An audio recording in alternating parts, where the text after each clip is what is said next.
Bismillahirrahmanirrahim. Assalamualaikum warahmatullahi wabarakatuh. Pada kesempatan kali ini kita akan sedikit membahas lagi kisah tentang salah seorang sahabat yang mulia juga yang bernama Abu Dzar Al-Ghifari.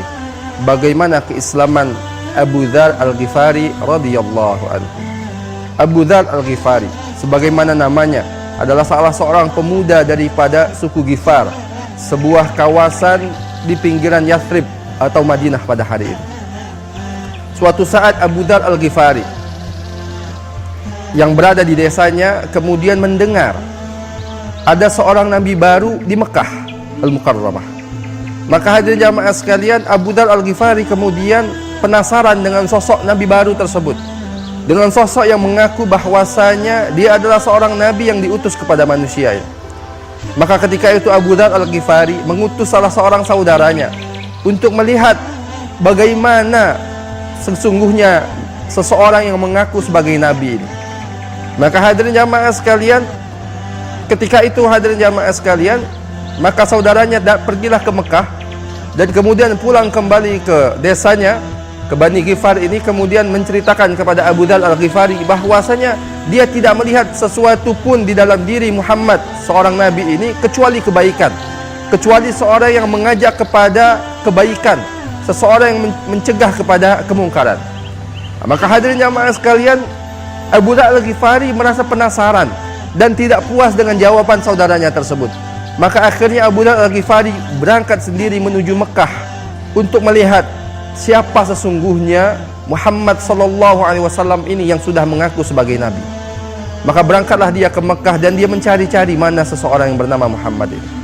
Ketika dia berjalan, hadirin jamaah sekalian, maka dilihatlah Ali bin Abi Thalib radhiyallahu anhu melihat Abu Dzar Al-Ghifari. Maka Ali bertanya, "Wahai Abu Dzar, wahai seorang pemuda, sesungguhnya sepertinya engkau ini adalah orang baru di sini yang kami tidak pernah melihat engkau." Maka Abu Dzar Al-Ghifari memperkenalkan namanya bahwasanya dia adalah Abu Dzar, seseorang pemuda daripada suku Ghifar. Maka hadirin jamaah sekalian, kemudian Abu Dzar Al-Ghifari pergi bersama Ali bin Abi Thalib radhiyallahu anhu ke sebuah rumah yang sebagaimana kita ketahui yaitu rumah Darul Arqam bin Abi Arqam, tempat dakwah Rasulullah sallallahu alaihi wasallam pertama kali di Mekah Al-Mukarramah. Hadirin sekalian, ternyata Ali bin Abi Thalib biasa saja menuju jalan tersebut, kemudian Abu Dzar Al-Ghifari ditinggalkan seperti itu saja.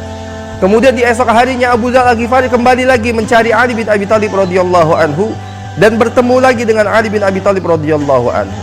Maka akhirnya Ali bin Abi Thalib radhiyallahu anhu bertanya kepada Abu Dzar Al-Ghifari apa sesungguhnya maksud kedatangannya ke Mekah itu.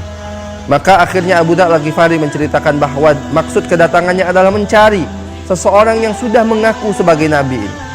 Maka akhirnya Ali bin Abi Thalib radhiyallahu anhu mengajak Abu Dzar Al-Ghifari kembali kepada rumah dakwah Rasulullah sallallahu alaihi wasallam, yaitu rumah Arqam bin Abi Arqam.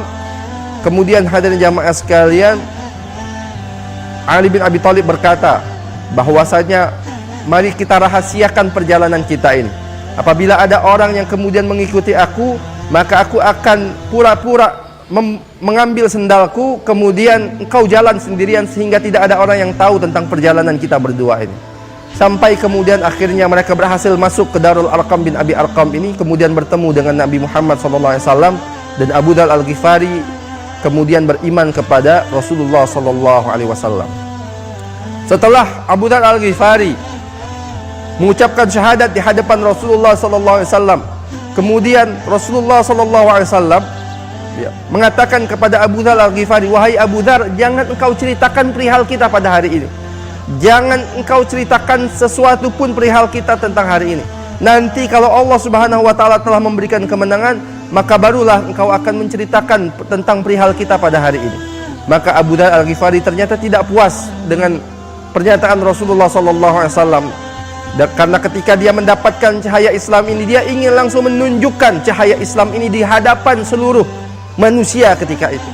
Maka hadirin jamaah sekalian, kemudian Abu Dzar Al-Ghifari berjalan menuju Ka'bah, dan di hadapan Ka'bah kemudian Abu Dzar Al-Ghifari mengatakan, "Ya ma'syar Quraisy, wahai orang-orang Quraisy, asyhadu an la ilaha illallah wa anna Muhammadar Rasulullah." Aku bersaksi tidak ada Tuhan selain Allah dan bahwasanya Muhammad adalah Rasulullah sallallahu alaihi wasallam.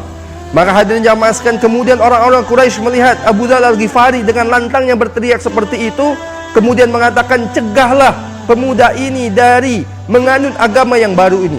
Maka kemudian Abu Dzar Al-Ghifari dipukuli oleh orang-orang Quraisy di hadapan Ka'bah ketika itu sampai dia pingsan. Sampai kemudian Al-Abbas bin Abdul Muttalib mencegah orang-orang Quraisy untuk memukuli kembali Abu Dzar Al-Ghifari.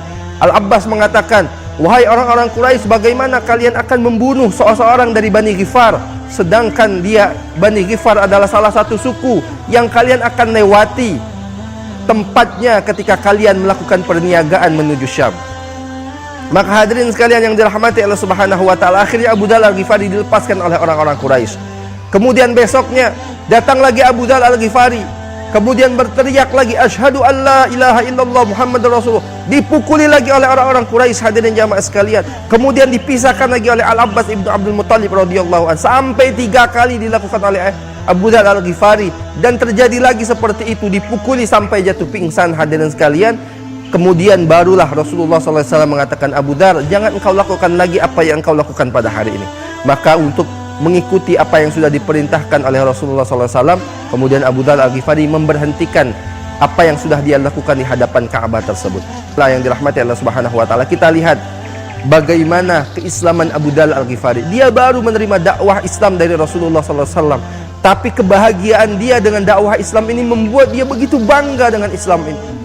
Maka dia ingin semua orang tahu tentang keislamannya, walaupun akibatnya adalah dia mendapatkan pukulan, hinaan, bahkan siksaan dari orang-orang Quraisy, hadirin jamaah sekalian. Dan itu tidak membuat surut semangat Abu Dzar Al-Ghifari daripada mengikrarkan keislamannya ini, hadirin jamaah sekalian. Yang pada hari ini, hadirin jamaah sekalian, banyak daripada umat Islam yang malu dengan keislamannya, malu dengan identitas dia sebagai seorang muslim, malu menampakkan ciri-ciri sebagai seorang Islam, sehingga mereka lebih bangga dengan budaya-budaya barat, lebih bangga dengan budaya-budaya yang bukan Islam, lebih bangga dengan nama-nama yang bukan Islami ketimbang nama-nama yang Islami yang diberi tuntunan oleh Allah dan Rasulullah SAW.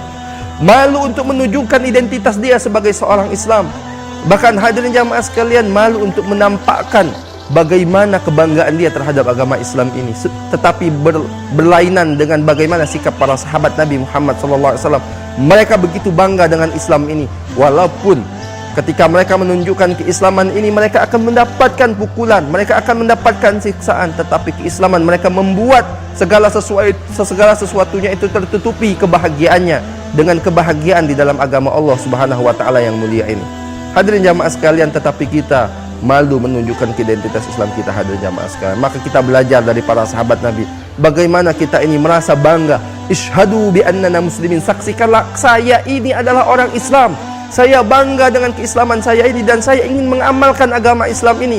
Dan silakan orang mau berkata apa, tetapi tetap saya istiqamah di jalan agama Allah Subhanahu wa taala, yaitu agama Islam, satu-satunya agama yang diridhoi oleh Allah Subhanahu wa taala. Hadirin jamaah sekalian, ini saja dari saya, kurang lebihnya mohon maaf. Assalamualaikum warahmatullahi wabarakatuh.